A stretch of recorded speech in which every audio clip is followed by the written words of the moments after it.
Welcome back. Once again, I'm your host, Carl Rising, and today we are going to talk about ulcers, their causes, and how to heal them.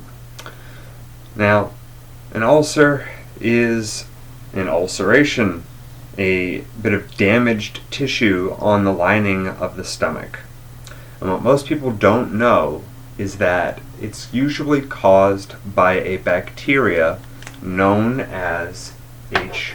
pylori or Helicobacter pylori.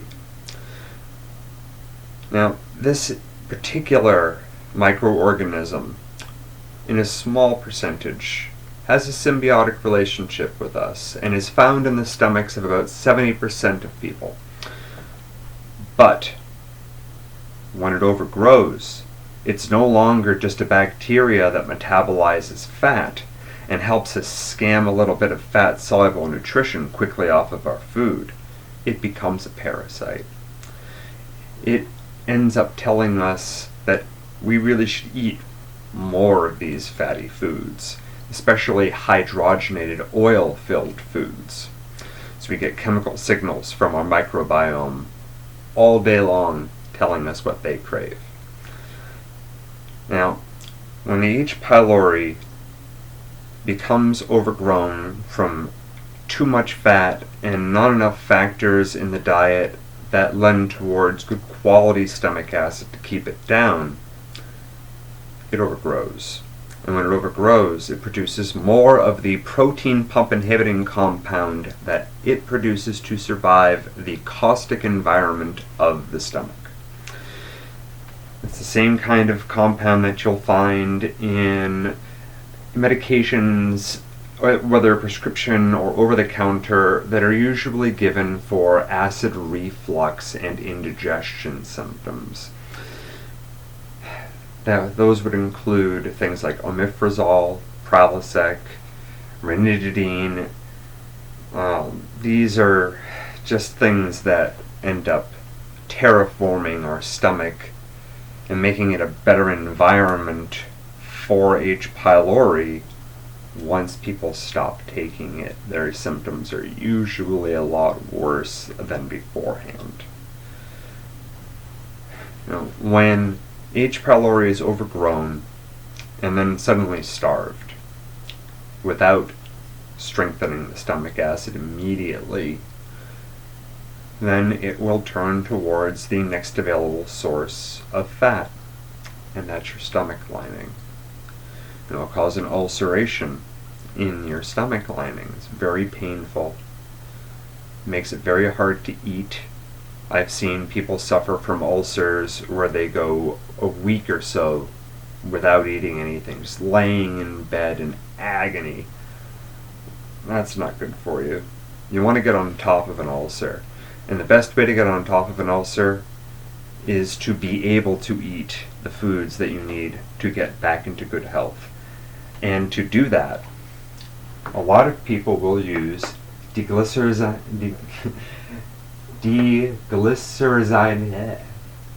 That's a hard word to say. DGL.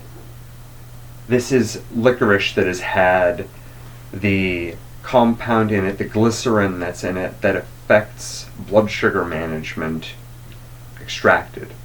So it's just the licorice. And a chewable tablet taken about 20 minutes before a meal will coat the stomach lining and help you eat without any discomfort. Now, the DGL by itself will not kill H. pylori, but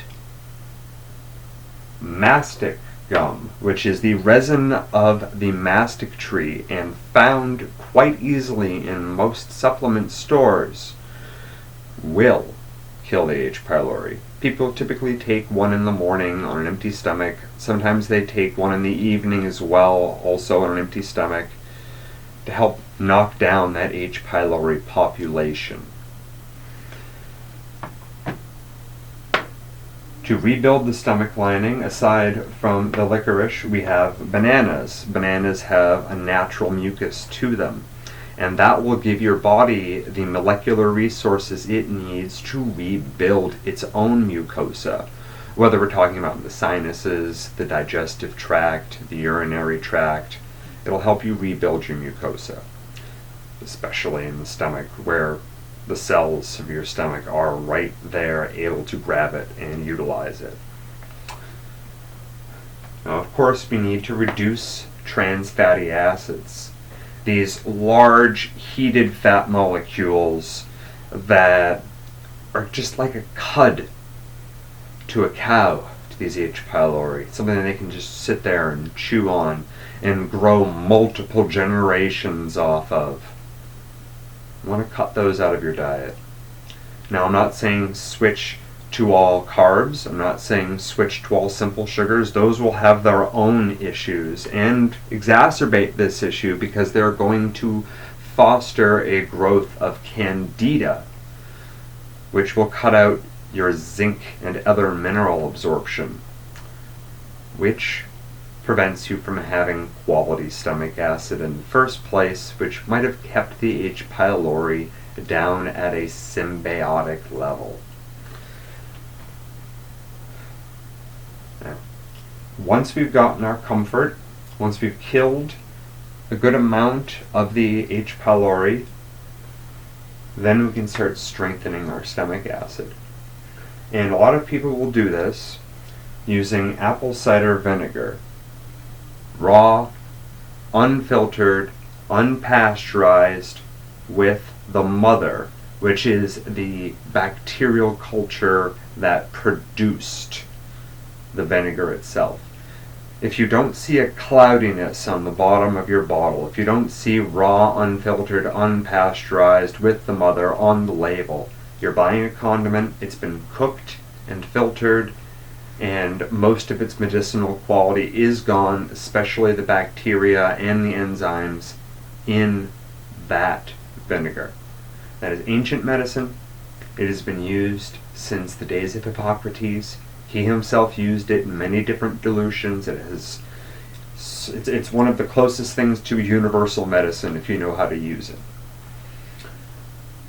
And it will increase stomach acid, acidity, because of the high amounts of acetic acid that are naturally occurring in that apple cider vinegar. The bacteria and the enzymes in them are for plant matter digestion, and that'll help keep candida down.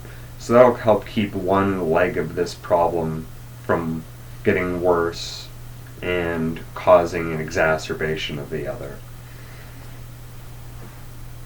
Zinc.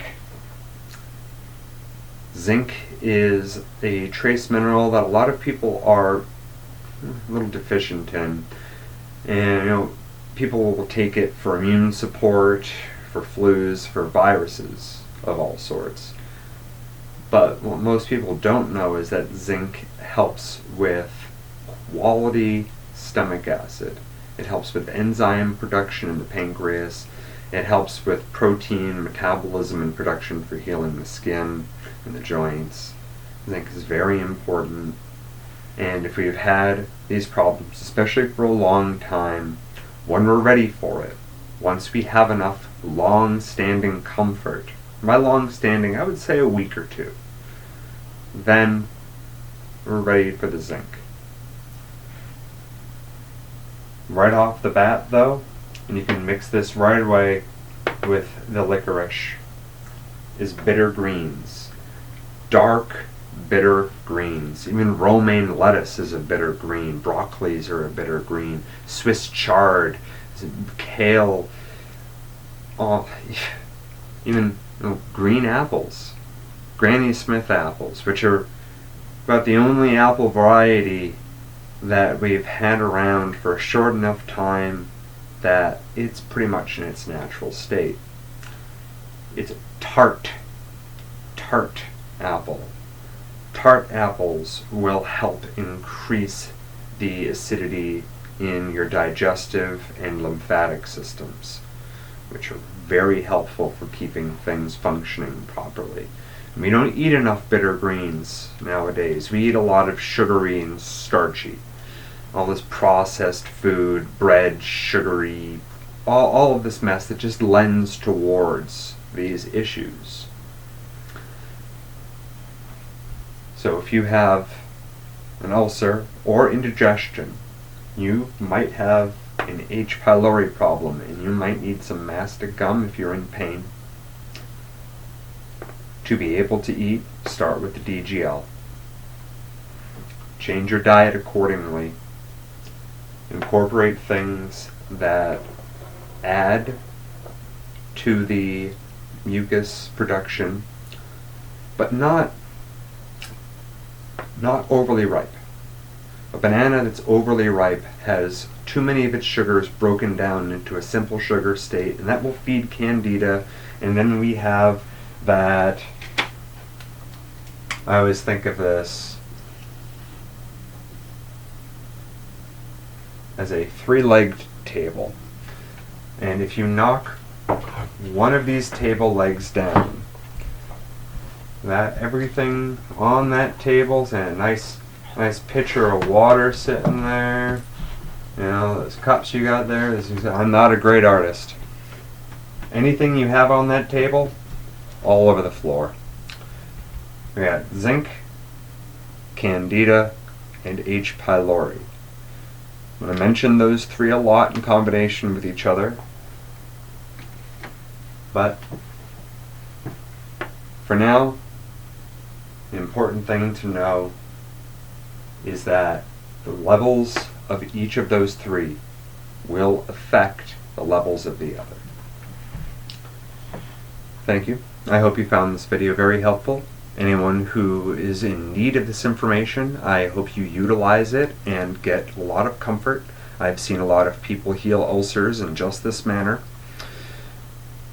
And if you do enjoy this video, or if you find that there's anyone else in your life that could benefit from this information, please like, share, subscribe.